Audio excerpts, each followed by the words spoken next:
And for more than 2 weeks now, the city of Baltimore's computer servers have been held hostage by hackers demanding tens of thousands of dollars. It's just the most recent of dozens of cyber attacks affecting cities all over the country. RT's Dan Cohen has the story. Parts of the city of Baltimore's servers have been shut down. City employees have no access to their email accounts. The system to pay water bills and property taxes is down too. Critical services like police and the fire department remain in operation, but it's not clear how long it'll take or if it's even possible for authorities to defeat the ransomware. Here's what happened so far. On May 7th, the city of Baltimore's computer servers were infected with malware encrypting files, so users can't access them. This ransomware is called RobbinHood. That's spelled with 2 B's. It's relatively new and little is known about it. The hackers left a note on the computers demanding a ransom.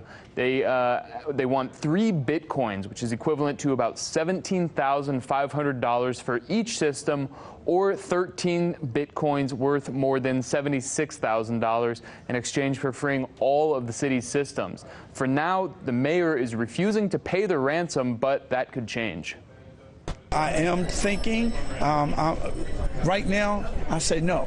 But in order to move the city forward, I might think about it. But I have not made a decision yet. I mean, they need to think about the effect that they're having on people in general. If they have any kind of heart at all, they shouldn't be doing this kind of stuff. There's no indication about who the hackers are or where the attack originated from, whether that's domestic or foreign. And this isn't even close to the first time. Since 2013, there have been 169 attacks on local and state governments, and it's the second time that Baltimore has been hit in just the last year. So for now, the city remains partially in paralysis. Reporting live from the newsroom, Dan Cohen, RT. For more on this, we'll turn now to investigative journalist Ben Swann. Okay, Ben, this is right up your alley. Do you think the success of this attack is more of a testament to the savvy of these modern hackers, or how shoddy our defenses are? Well, I think maybe it's a little bit of both, right? I think that in this case, look, essentially what's being affected here are payment systems and payment processors. So if you want to pay your water bill through the city website, you can't do it right now.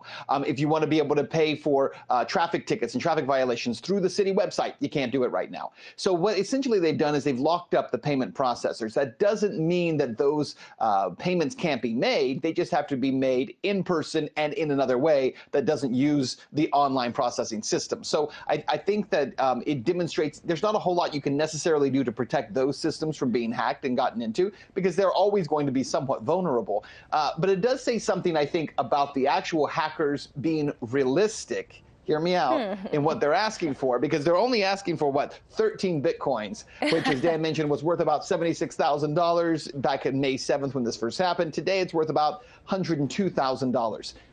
Consider the fact that here in Atlanta, where I am, back in last year, in 2018, hackers did the exact same thing. They locked up city computers, and at that time, they requested 50,000 bitcoins. Wow. And at that price, that would have been about $175 million.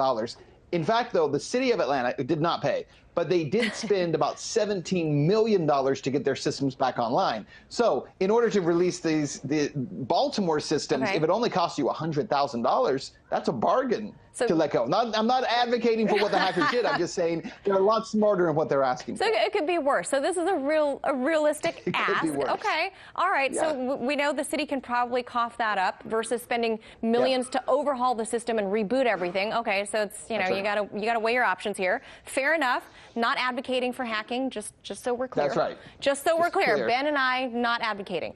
Now, very often though, Ben, national security experts like to claim that, you know, these hackers, these collectives, that they're, you know, fronts for these hostile foreign governments, you know, namely they want to say Russia or China or lately Iran. And North Korea. North Korea. In your research and your experience, do you see evidence of these claims here?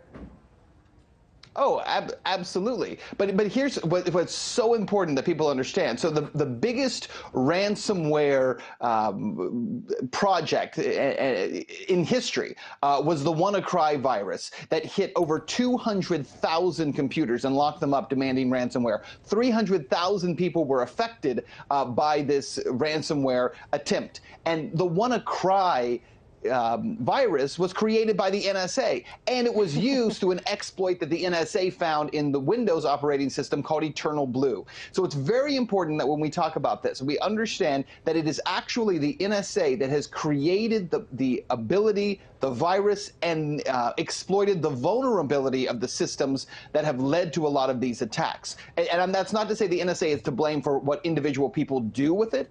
I'm saying that as taxpayers, we should stop funding essentially these systems that are created for a nefarious purpose against foreign governments and foreign entities that are then used on our own people, because as taxpayers, we pay for it the first time, and then we become the victims of the ransomware the second time around. Good point. So what is the lesson then for us ordinary schmoes using the web going forward? Well, obviously, you have to be careful about what you do, and you have to, keep your security system on your computer updated at all times. But I think the main thing that you have to look at is recognize that in an increasingly online society, in the Internet of Things, hacking is not going to go away. It's only going to increase. And ransomware those demands are only going to increase. So the question becomes, how do we become smarter about how we treat these systems?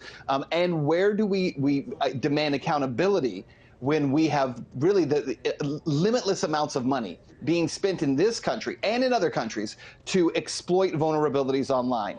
I think as taxpayers, we should be demanding that there be less time spent trying to find exploits of those vulnerabilities and more time defending against them. Fair point. As always, appreciate your insight on this. Ben Swann, thank you. Manila, thanks. Hey YouTube, thanks for checking out our channel. We hope you enjoyed the video.